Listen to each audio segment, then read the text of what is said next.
Herkese merhaba, kanalıma hoş geldiniz. Bugün iki şişli, sizlerin de beğeneceğinizi düşündüğüm güzel bir örgü modelinin anlatımını yapmaya çalışacağım. Ben modelim için orta kalınlıkta krem rengi bir ip kullanıyorum. İpime uygun da 3 numara şiş kullanıyorum. Öncelikle modelimin kısa bir anlatımı için bir düz bir ters örgüden oluşan kısa bir lastik hazırladım. Modelimizin ilmek sayısı 15. Her model 15 ilmekten oluşuyor. Modeli tamamlamak için artı 2 ilmek ilave ediyoruz. Ben sizlere iki model üzerinden anlatımımı yapmaya çalışacağım. 15, 15, 30 artı 2 tane daha ilmek ilave ettim. 32 tane. Birer de kenarlara kenar ilmeği ekledim. 34 tane şişimde ilmeğim var şu anda. Örgümün ön yüzündeyim ve birinci sırasıyla başlıyorum. İlk olarak kenar ilmeğimi aldım. 2 ilmek ters. Bu 2 ters bizim ara modelimiz. 2 tersten sonra ana modelime geçiyorum. Öncelikle bir defa artırma yaptım. 3 ilmek düz. 1, 2, 3. 2 ilmeği birlikte sola doğru kesiyorum. İlk kanadını oluşturmuş oldum modelimin. 3 ilmek ters.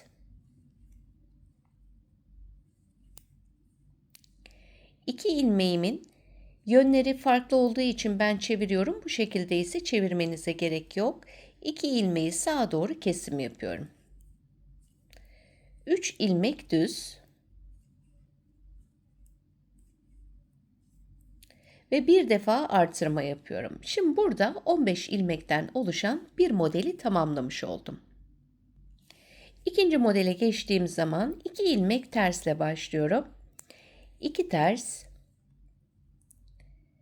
Bir defa artırma yapıyorum. İkinci ana modelime geçiyorum. Artırmadan sonra 3 ilmek düz. 2 ilmeği sola doğru kesiyorum. Birlikte düz ördüm ve kestim. Ortada 3 ilmek ters. Diğer kanada geldiğim zaman 2 ilmeği sağa doğru kesiyorum.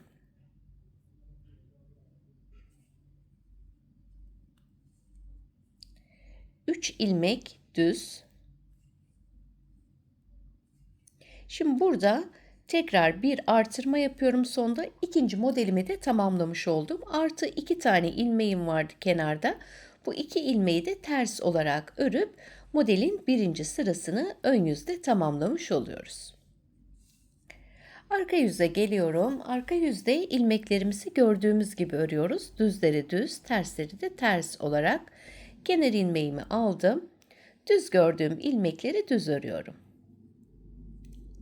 Artırmalarda dahil ters olan ilmekleri de ters olarak örüyorum.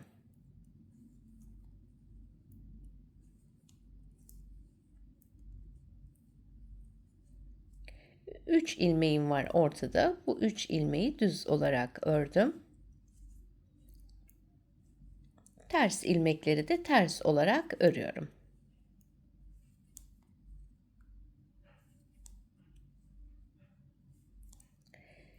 Şimdi sıra sonuna kadar dediğim gibi ilmekleri gördüğümüz gibi örüp bu sırayı tamamlayalım.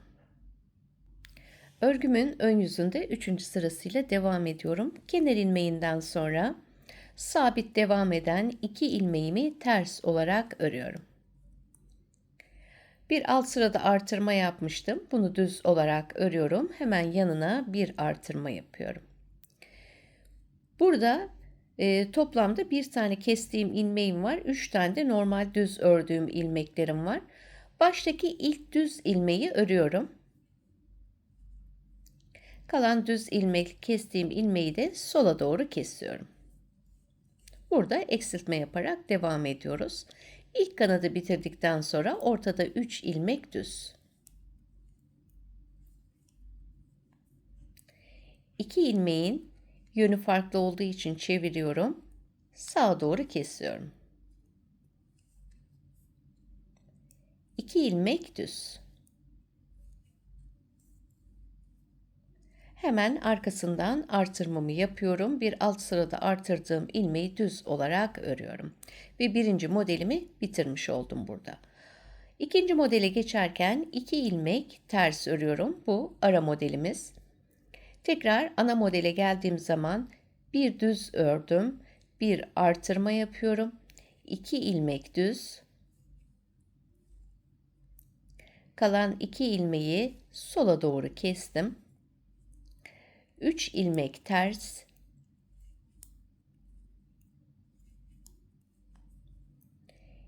İlk 2 ilmeğin sağa doğru yönünü çevirip kesiyorum. 2 ilmek düz. Hemen arkasından artırmamı yapıyorum. 1 ilmek düz. İkinci modeli de tamamladıktan sonra artı 2 tane ters ilmeğimi örüyorum. Kenar ilmeğimi de ördükten sonra 3. sırayı ön yüzde tamamladık. Arka yüze geldiğimiz zaman ilmekleri nasıl görüyorsak o şekilde örüp 4. sırayı tamamlayalım. 5. sıra ön yüzündeyim. Kenar ilmeğinden sonra 2 ilmek ters. Burada artırmış olduğum düz ilmeklerim çoğalmaya başladı. 2 ilmek düz. Bir artırma yapıyorum. 1 ilmek düz. 2 ilmeği sola doğru kesiyorum. İlk kanadı bitirdikten sonra 3 ilmek ters. Diğer ikinci kanada geldim. Baştaki ilk 2 ilmeği sağa doğru kesiyorum. 1 ilmek düz. Bir artırma yapıyorum. 2 ilmek düz. İlk modeli tamamladıktan sonra ikinci modelle devam ediyorum. Ara ilmeğim için 2 ilmek ters. 2 ilmek düz. Bir artırma yaptım. 1 ilmek düz. 2 ilmeği sola doğru kestim. 3 ilmek ters.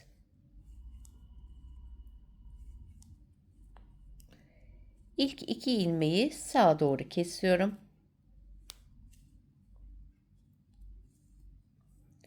1 ilmek düz. Bir artırma yaptım. 2 ilmek düz. İkinci modelimi de tamamladıktan sonra 2 ilmek ters. Kenar ilmeği. Ön yüzde de sıramızı tamamladık. Arka yüzde ilmeklerimizi gördüğümüz gibi örelim. 6. sırayı tamamlayalım. Örgümün ön yüzünde 7. sırasındayım. Kenar ilmeğimi aldıktan sonra 2 ilmek ters. 3 ilmek düz.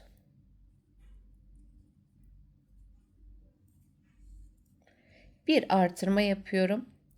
Son kalan 2 düz ilmeğimi sola doğru kesiyorum. 3 ilmek ters. Diğer kanattaki 2 ilmeğimi de sağa doğru kesiyorum. Kesme işlemlerimiz devam edecek. Sadece düz ilmeklerimizi tamamladık. Artırmamı yapıyorum. 3 ilmek düz. İlk modelden sonra ikinci modelle devam ediyorum. 2 ilmek ters.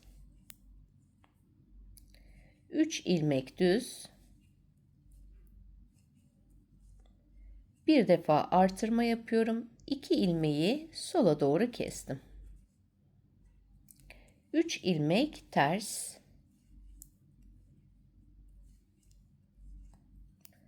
2 ilmeği sağa doğru kesiyorum.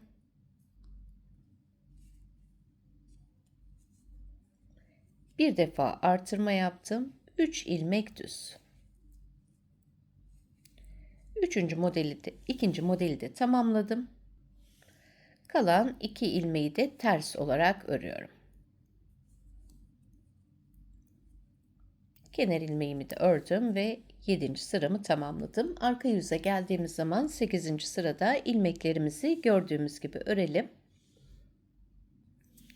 9. sıra ön yüzündeyim. Kenar ilmeğinden sonra 2 ilmek ters,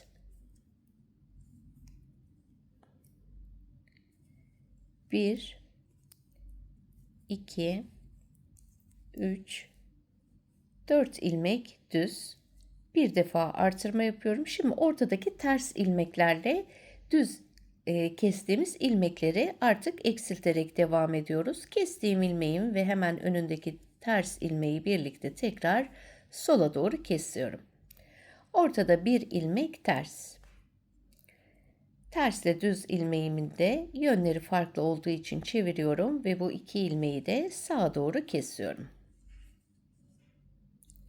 Devamında bir artırma yaptım. 4 ilmek düz.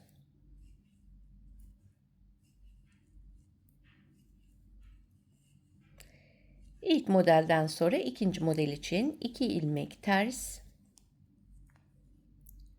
4 ilmek düz,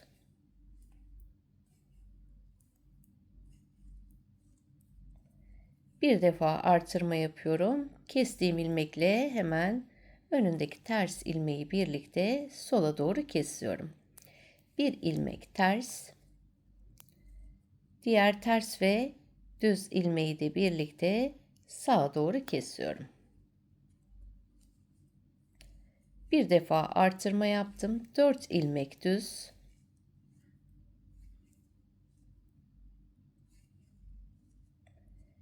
2 ilmek ters. Kenar ilmeğimi de ördüm. Ön yüzde 9. sıramı tamamlamış oldum. Arka yüzde ilmeklerimizi gördüğümüz gibi örelim. Örgümün ön yüzünde 11. sırasıyla devam ediyorum. Kenar ilmeğinden sonra 2 ilmek ters, 1, 2, 3, 4, 5 ilmek düz ördüm. Bir defa artırma yapıyorum. Şimdi kenarlarda kesmiş olduğum birer tane düz ilmeğim, ortada ters ilmeğim var.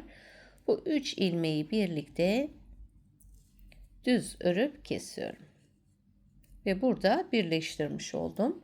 Ön yüzde son sıramız. Arka yüzde bir sıra daha örüyoruz. Bir artırma yapıyorum.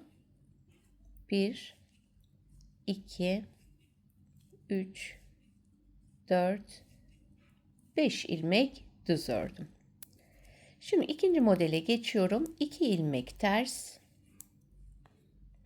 ve yine burada 5 ilmek düz.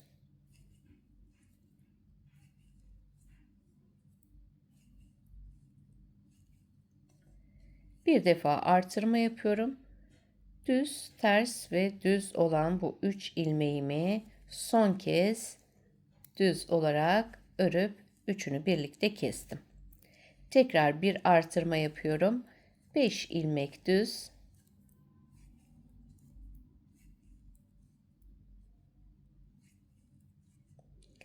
2 ilmek ters ve kenar ilmeği. Ön yüzde de 11. sıramı tamamladım. Arka yüze geldiğimiz zaman son sırası 12. sırada düzlere düz, tersleri de ters örüp sırayı tamamlayalım. Örgümün ön yüzüne geldim. Toplamda bir model için 12 sıra örmüş olduk. Her model 12 sıradan oluşuyor. Şimdi tekrar üzerine birinci modelin tekrarını yaparak ikinci modelle devam ediyoruz. İkinci modelin birinci sırasında birlikte tekrar örelim. Kalan diğer sıraları da ilk modele bakarak takip edip devam edebilirsiniz. İkinci modelin birinci sırası için kenar ilmeğimi aldım. 2 ilmek ters. Ana modele geçerken öncelikle artırmamı yapıyorum. 3 ilmek düz. 2 ilmeği sola doğru kesiyorum. İlk kanadı oluşturduk. Şimdi ortada 3 tane ilmeğim var. Bu 3 ilmeği ters örüyorum. 1, 2, 3. Diğer kanada geldiğim zaman burada 2 ilmeğimin yönü farklı olduğu için çeviriyorum ve ilmeklerimi sağa doğru bir kesim yapıyorum. 3 ilmek düz. Hemen arkasından modeli tamamlamak için bir artırma yaptım. İlk modeli örmüş oldum. İkinci modele geçtiğimiz zaman 2 ilmek ters, bir defa artırma yapıyorum. 3 ilmek düz, 2 ilmeği sola doğru kesiyorum. Ortada 3 tane ilmeği ters örüyorum. 1, 2, 3. Baştaki ilk 2 ilmeği diğer kanadı için sağa doğru kesiyorum. 3 ilmek düz. Hemen arkasından model bitiminde artırmamı yapıyorum. 2 ilmek ters.